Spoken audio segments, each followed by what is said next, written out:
नमस्कार दोस्तों, स्वागत है अपने इस YouTube चैनल में। दोस्तों, आज की इस वीडियो में जो है कक्षा 11 के विद्यार्थियों के लिए सिविक्स यानी नागरिक शास्त्र के महत्वपूर्ण जो ऑब्जेक्टिव क्वेश्चन है उस विषय में चर्चाएं करेंगे। दोस्तों, ये जो है NCERT रहेगा और सभी बोर्ड के विद्यार्थियों के लिए इम्पोर्टेंस है बच्चों। तो आइए देखते हैं। पहला क्वेश्चन है कि भारतीय संविधान जो है कब लागू किया गया। 4 ऑप्शन आपके सामने दिए गए बच्चों। तो भारतीय संविधान बच्चों 26 जनवरी 1950 को लागू किया गया। 26 नवंबर 1949 को जो है अपनाया गया और 26 जनवरी 1950 को पूर्ण रूप से भारतीय संविधान लागू किया गया। अगला क्वेश्चन है कि लोकतांत्रिक संविधान में इनमें से कौन सा प्रावधान नहीं रहा। शासन प्रमुख का अधिकार, विधायकों का अधिकार, देश का नाम, शासन का प्रमुख का नाम। तो बच्चों यहाँ सही जवाब जो है खा हो जाएगा, 2 खा, शासन प्रमुख का नाम। अगला देखेंगे हम लोग, भारत के संविधान की रचना किसके द्वारा की गई। जो भारत की संविधान की रचना बच्चों किसके द्वारा की गई। 4 ऑप्शन सामने आपके दिया गया है। तो यहाँ सही जवाब हो जाएगा बच्चों संविधान सभा द्वारा। भारतीय संविधान जो रचना की गई वो संविधान सभा के द्वारा जो है की गई। अगला क्वेश्चन देखेंगे हम लोग जो है, अगला क्वेश्चन क्या है बच्चों, भारतीय संविधान की रचना करने वाली संविधान सभा में कितने सदस्य थे। 380, 389, 296, 300। तो बच्चों 4 का सही जवाब हो जाएगा गा हो जाएगा 296। भारत विभाजन के समय भारत के वायसराय कौन थे।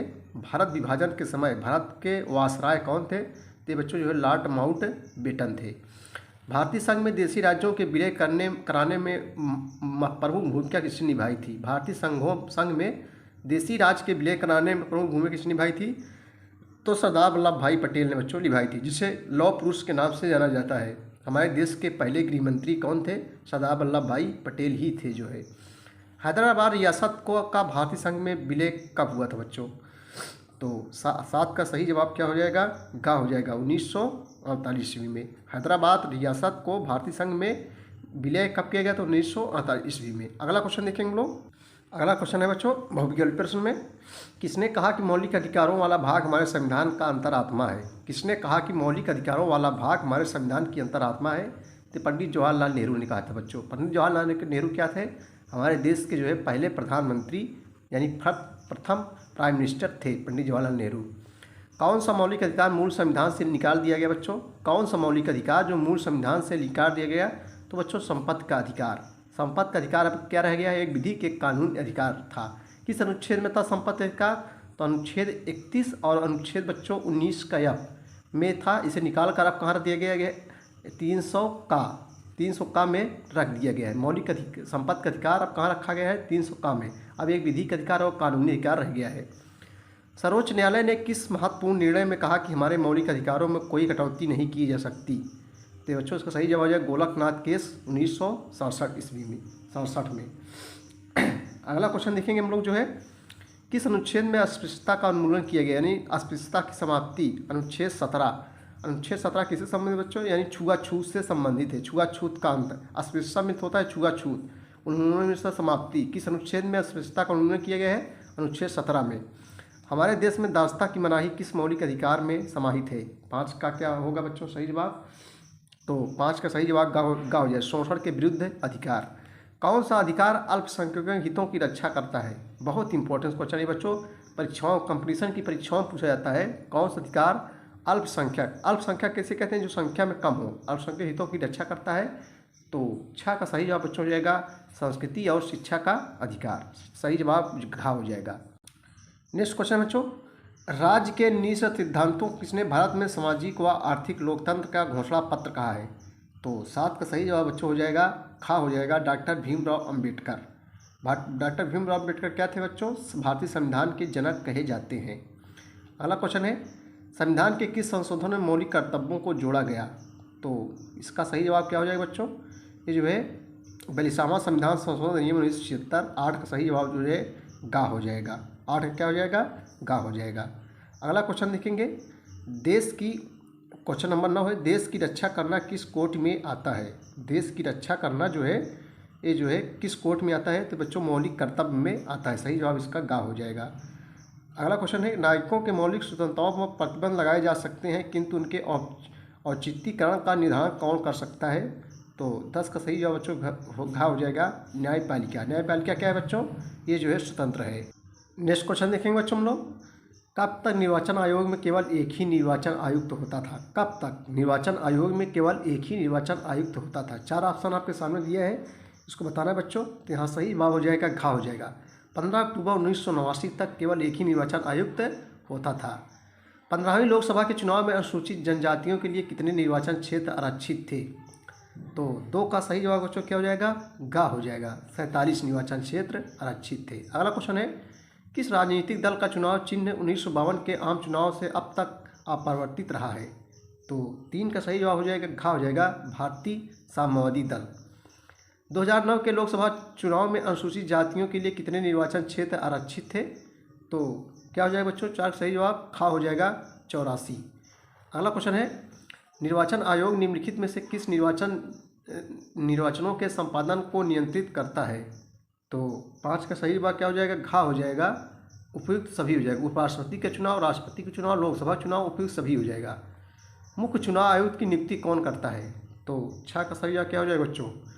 मुख्य चुनाव आयुक्त की नियुक्ति राष्ट्रपति द्वारा की जाती है। भारत में चुनाव क्षेत्र होते हैं, तो 7 में सही जवाब हो जाएगा का हो जाएगा, 1 सदस्यीय। यहाँ 1 सदस्यीय भरा जाएगा। भारत में मताधिकार प्राप्त है। मताधिकार की आयु क्या होनी चाहिए? जो मत देते हैं बच्चों, तो यहाँ सही जवाब जिसकी आयु 18 वर्ष हो, यानी मतदान देने के लिए आयु कितनी होनी चाहिए आपकी? 18 वर्ष। मुख्य चुनाव आयुक्त तथा अन्य सदस्यों की अवधि कितनी होती है? तो 9 का सही जवाब बच्चों हो जाएगा ग हो जाएगा, 8 वर्ष। यहाँ सही जवाब जो है घ हो जाएगा। यहाँ बच्चों ये गलत है, यहाँ 6 वर्ष होगा, सॉरी। चलिए दोस्तों, अगला क्वेश्चन देखेंगे। नेक्स्ट क्वेश्चन बहुत ही इंपॉर्टेंट क्वेश्चन बच्चों, ये नौकरी की परीक्षाओं में बहुत पूछे जाते हैं। भारत के पहले राष्ट्रपति का नाम बताना है। तो भारत के पहले राष्ट्रपति कौन थे बच्चों? बहुत सरला question, doctor Rajendra Prasad. Doctor Rajendra Prasad क्या थे? हमारे देश के पहले राष्ट्रपति थे। दूसरे राष्ट्रपति कौन थे बच्चों? राधाकृष्णन। डॉक्टर सर्वपल्ली राधाकृष्णन हमारे देश के दूसरे राष्ट्रपति थे। भारत के वर्तमान राष्ट्रपति का नाम बताइए। श्री रामनाथ कोविंद बच्चों वर्तमान भारत के राष्ट्रपति हैं। भारतीय संघ का संवैधानिक प्रधान कौन होता है? भारतीय संघ का संवैधानिक प्रधान कौन होता है बच्चों? तो ये जो है राष्ट्रपति होता है। भारत का प्रथम नागरिक कौन है? भारत का पहला नागरिक जो है राष्ट्रपति है। जब जनगणना होती है तो सबसे पहले राष्ट्रपति का नाम ही जनगणना में लिखा जाता है।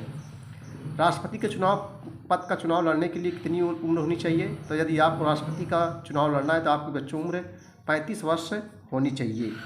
अगला क्वेश्चन है, भारतीय सैन्य दल का प्रधान कौन होता है? तो भारतीय सैन्य दल का जो प्रधान होता है बच्चों, तीनों सेनाओं का प्रधान राष्ट्रपति होता है। तीनों सेनाओं का सर्वोच्च कमांडर है, सुप्रीम सर्वोच्च कमांडर कौन होता है? राष्ट्रपति होता है। राष्ट्रपति को महाभियोग के माध्यम से पद हटाने की शक्ति प्रदान की गई है। तो 7 का सही जवाब क्या हो जाएगा बच्चों? ग हो जाए, संसद को, यानी अनुच्छेद 61 के तहत महाभियोग द्वारा राष्ट्रपति को हटाया जा सकता है। जैसे आम आदमी के ऊपर जो है मुकदमा चलाया जाता है बच्चों, उसी प्रकार से राष्ट्रपति के ऊपर महाभियोग लगाया जाता है। महाभियोग मीन्स होता है महान शक्ति होता है। अनुच्छेद 61 के तहत जो है संसद में महाभियोग लगाया जाए। संसद क्या बच्चों? हमारे देश की सबसे बड़ी नियम कानून बनाने वाली संस्था है संसद, जो कहाँ है? दिल्ली में स्थित है। राज्यसभा का सभापति कौन होता है?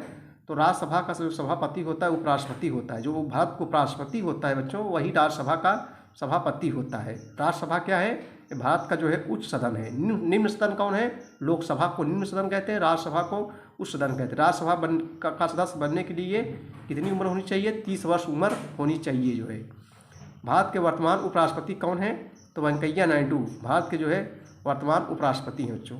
अगला क्वेश्चन है, केंद्रीय मंत्रिपरिषद किसके प्रति उत्तरदायी होती है?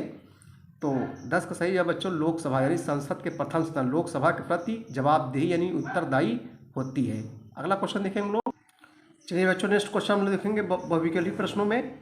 राष्ट्रपति द्वारा राज्यसभा के कितने सदस्यों को मनोनीत किया जाता है? राष्ट्रपति द्वारा राज्यसभा के कितने सदस्यों को मनोनीत किया जाता है? तो बच्चों 12 सदस्यों को मनोनीत किया। मनोनीत होता है मनपसंद, इनका चुनाव नहीं होता है। प्रथम लोकसभा के अध्यक्ष कौन थे? जीवी मौलंकर यानी गणेश वासुदेव मौलंकर प्रथम लोकसभा अध्यक्ष थे। उपराष्ट्रपति का चुनाव कौन करता है? तो उपराष्ट्रपति का चुनाव जो लोकसभा और राज्यसभा के जो सदस्य होते हैं वही करते हैं। राष्ट्रपति जो होता है लोकसभा के कितने सदस्यों को मनोनीत कर सकता है? 2 सदस्यों को मनोनीत कर सकता है। लोकसभा का 17वां आसन कौन करता है? तो बच्चों 5 का सही जवाब हो जाएगा घ हो जाएगा, राष्ट्रपति। यहाँ सही जवाब जो है घ हो जाएगा। लोकसभा के वर्तमान अध्यक्ष का नाम बताइए, तो ओम बिरला। 6 का सही जवाब जो है ग हो जाएगा बच्चों, ओम बिरला। राज्यसभा का सभापति होता है, राज्यसभा का जो सभापति होता है उपराष्ट्रपति। यहाँ 7 का सही जवाब जो है क्या हो जाएगा, ख हो जाएगा। लोकसभा का सदस्य निर्वाचित होने की न्यूनतम आयु कितनी होनी चाहिए? यदि लोकसभा का सदस्य आपको बनना है बच्चों, तो आपकी उम्र जो है 25 वर्ष होनी चाहिए। लोकसभा सदस्य किसे कहते हैं? जो सांसद होते हैं उसी को लोकसभा का सदस्य कहते हैं। लोकसभा मंत्रिपरिषद पर नियंत्रण रखती है, तो 9 का सही जवाब बच्चों हो जाएगा, हो जाएगा उपयुक्त सभी। वाद विवाद द्वारा, प्रश्नों तथा पूरक प्रश्नों द्वारा, काम रोको प्रस्ताव, उपयुक्त सभी हो जाएगा। तो बच्चों ये थे कक्षा 11 के विद्यार्थियों के लिए महत्वपूर्ण ऑब्जेक्टिव यानी वोकेबलरी प्रश्न। नेक्स्ट वीडियो में हम अगला देखेंगे क्वेश्चनों को।